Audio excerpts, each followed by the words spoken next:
ناظرین، آج کی ہماری کہانی، آج کا ہمارا واقعہ بے مثال سخاوت۔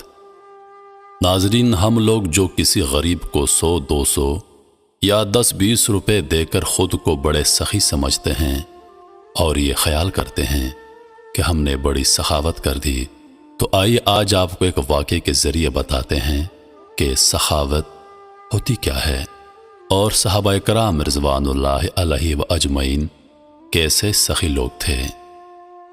فکر و فاقہ اور تنگ دستی کا مارا ہوا ایک شخص امید اور مایوسی کے عالم میں چلا جا رہا تھا۔ اپنے قدموں کو یوں کھینچ کھینچ کر اٹھا رہا تھا جیسے کسی ملزم کو تختہ دار کی طرف لے جایا جا رہا ہو۔ اس کا دل دھڑک رہا تھا، کندھے لرز رہے تھے اور پیشانی عرق آلود تھی، کیونکہ نہیں جانتا تھا کہ وہ کامیاب لوٹے گا یا ناکام۔ اس کا رنگ فک تھا اور چہرہ یوں نظر آ رہا تھا جیسے اس سے خون نچوڑ لیا گیا ہو، لیکن بیچارہ مرتا کیا نہ کرتا۔ بیماری نے بدن سے قوت ختم کر لی تھی اور گھر میں علاج معالجے کے لیے ایک درہم بھی موجود نہ تھا۔ جوں توں کر کے کسی طبیب کے پاس گیا۔ اس نے نبض دیکھ کر دوا فراہم کر کے اسے گائے کے دودھ کے ساتھ تناول کرنے کی ہدایت کر دی۔ یہ بیچارہ جو ایک روٹی کا محتاج تھا، دودھ کہاں سے خریدتا؟ خودداری اور عزت نفس کی بنا پر کسی کے سامنے دستے سوال دراز کرنے کو پہاڑ اٹھانے سے بھی گراں اور دشوار سمجھتا تھا۔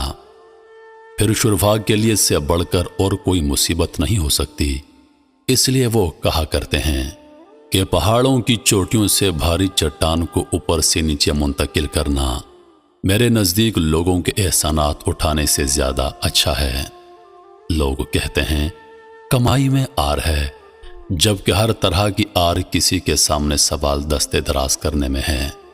ہم شریعت مطہرہ میں اس حالت سے 2-4 شخص کے لیے دستے سوال دراز کرنے کی اجازت ہے۔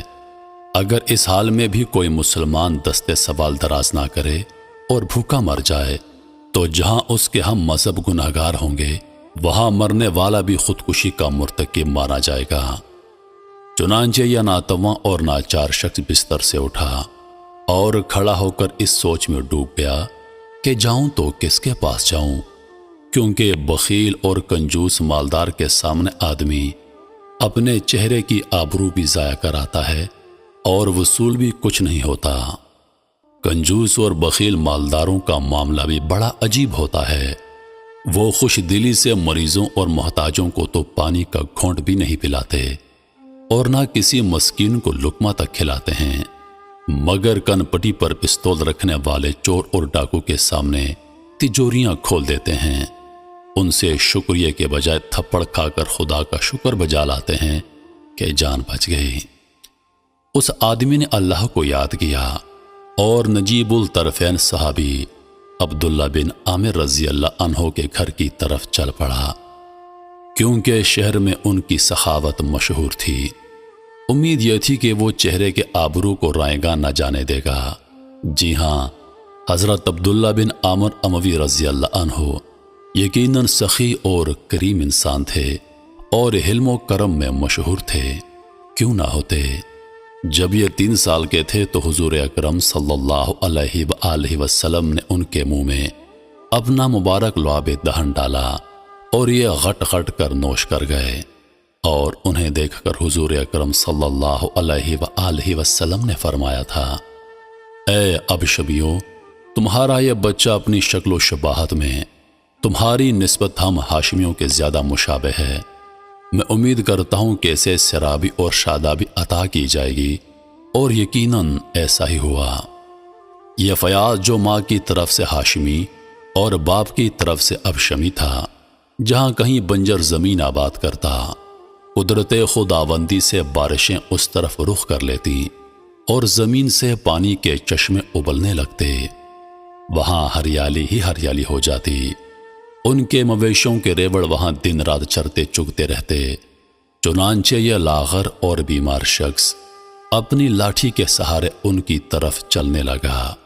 جب ان کی خدمت میں پیش ہوا تو بمشکل اتنا کہہ سکا، میں بیمار ہوں اور طبیب نے مجھے دوائی دے کر ہدایت کی ہے کہ اسے گائے کے دودھ کے ساتھ تناول کیا جائے، چند دن کے لیے گائے کے دودھ کا سوال ہے۔ جب حضرت عبداللہ بن عامر رضی اللہ عنہ نے یہ سنا تو ان کا دل بھر آیا۔ وہ اپنے آپ کو کوسنے لگے کہ اے عبداللہ، تو نے اس کے سوال کرنے سے قبل اس کی حاجت کا اندازہ کیوں نہ لگایا؟ اور یوں گویا ہوئے، اے شخص، اس وادی میں میری 700 گائے چر رہی ہیں، میں سب کی سب اللہ کے نام پر تجھے دیتا ہوں۔ مریض نے یہ الفاظ سنے تو اس کی آدھی بیماری وہیں دور ہو گئی اور خوشی کی وجہ سے اس کا مردہ چہرہ زندہ ہو گیا۔ لیکن بعد میں یہ سوچ کر کہ یہ سب کیسے ہو سکتا ہے کہ دودھ کی بوند بوند کو ترسنے والا یکدم 700 گایوں کا مالک بن جائے، اس کی امیدوں پر اوس پڑ گئی، مگر یہ اس کی خام خیالی تھی۔ حضرت عبداللہ بن عامر رضی اللہ عنہ کوئی کہہ کر مکرنے والے نہ تھے اور نہ ہی سستی شہرت کے لالچی تھے، بلکہ یہ تو حضور اکرم صلی اللہ علیہ وآلہ وسلم کے لاب مبارک کی ادنا سی کرامت تھی کہ وہ بلا دھڑک اسی طرح بخشش کرتے رہتے اور اپنے مستقبل کی ذرا برابر پرواہ نہ کرتے۔